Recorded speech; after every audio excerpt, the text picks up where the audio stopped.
Saúde em Revista.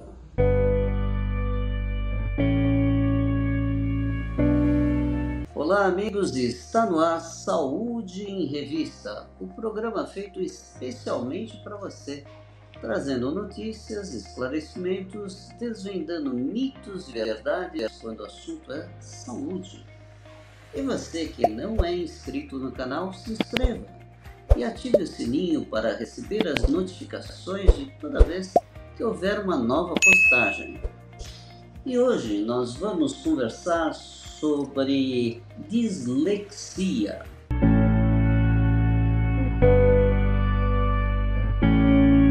Você já ouviu falar em dislexia?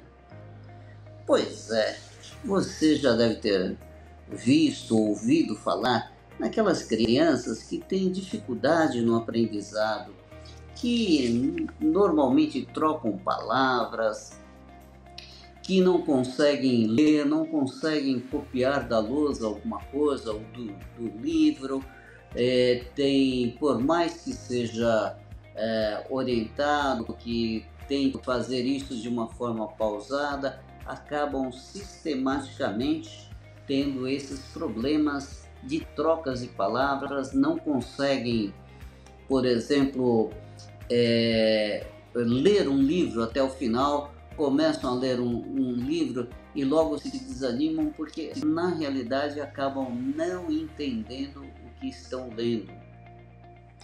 Essas crianças podem ter um problema de dislexia e muitas vezes são taxadas aí pelos professores, pelos pais, como crianças desatentas, preguiçosas e acabam sendo inclusive ridicularizadas pelos seus coleguinhas de escola. Isso faz com que as pessoas comecem a ficam desacorçoadas em continuar os estudos e muitas vezes nós temos abandonos escolares em função da dislexia. E trata-se de um transtorno neurobiológico de caráter genético, que a criança tem a dificuldade, então, de quantificar, de analisar aquilo que ela está lendo e também aquilo que ela está ouvindo. Na verdade, uma pessoa que não tem dislexia, ela quando lê alguma coisa, ela primeiro tem uma área do cérebro que faz com que ela consiga identificar as letras as sílabas e depois as palavras. E por fim, ela tem uma área do cérebro que faça com que ela entenda aquilo que ela está lendo. Pois bem, o indivíduo com a dislexia, ele tem uma dificuldade justamente nessas duas primeiras partes, ou seja, na parte de identificação das letras, identificação das sílabas e, consequentemente, identificação das palavras. E frequentemente essas pessoas acabam trocando sílabas ou palavras ou letras que têm fonemas muito parecidos. Por exemplo, trocam P com B, trocam T com D, trocam M com N, porque elas têm um problema tanto no aspecto da audição quanto no aspecto visual. Então essas crianças começam a escrever errado e muitas vezes ela tem um problema também na sequência das letras numa palavra.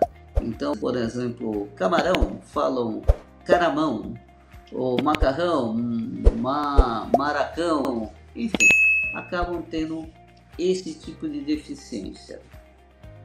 E muitas vezes as pessoas acham que é mania e tal, e ela está tendo o problema da dislexia.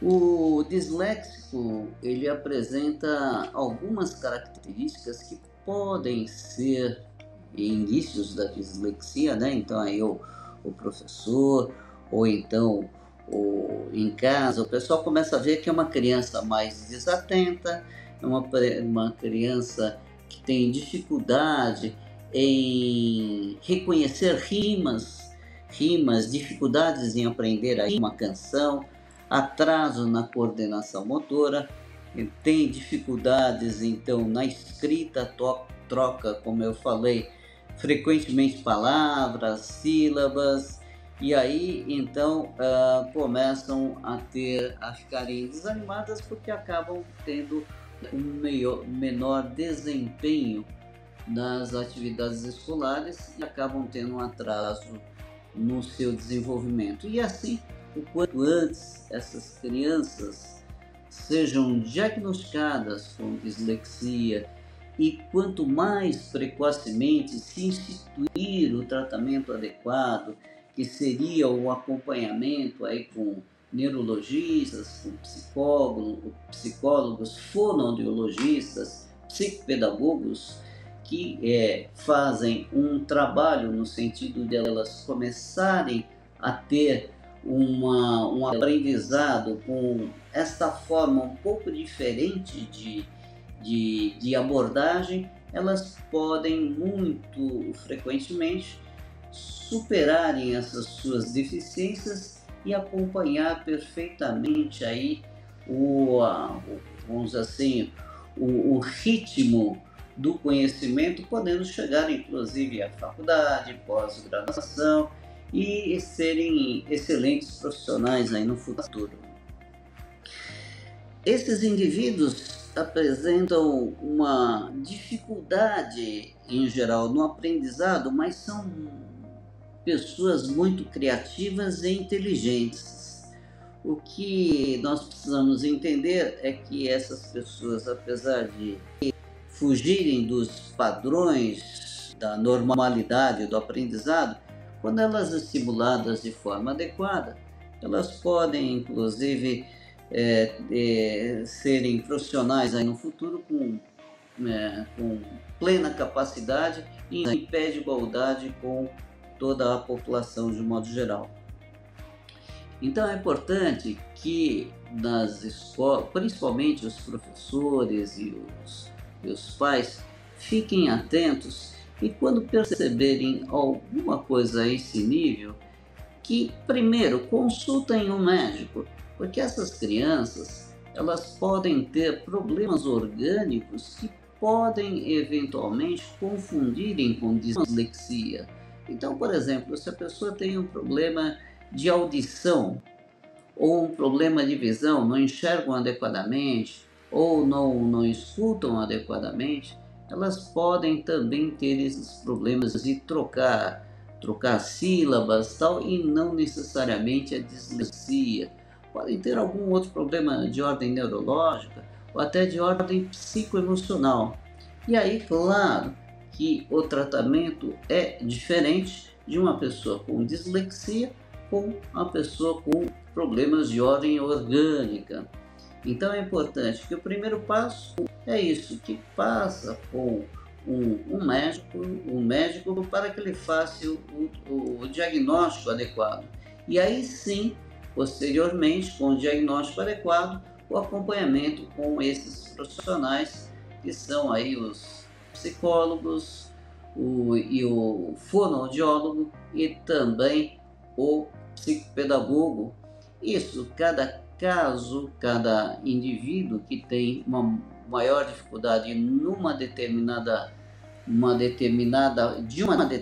forma ou de uma outra determinada forma, é que se deve se estabelecer qual é o profissional que vai mais atuar desta ou daquela forma para resolver essa dificuldade que a criança tenha, né? Então é muito importante que fique atento com o desenvolvimento da criança e não só simplesmente caracterizando o indivíduo como displicente, preguiçoso, porque ele pode estar enfrentando um problema de saúde e que deve ser trabalhado nisso. Bem, por hoje é só e na próxima semana eu volto trazendo mais um assunto interessante sobre sua saúde. E você que não é inscrito no canal, se inscreva e ative o sininho para receber as notificações de toda vez que a gente postar um novo vídeo. E Até a semana que vem.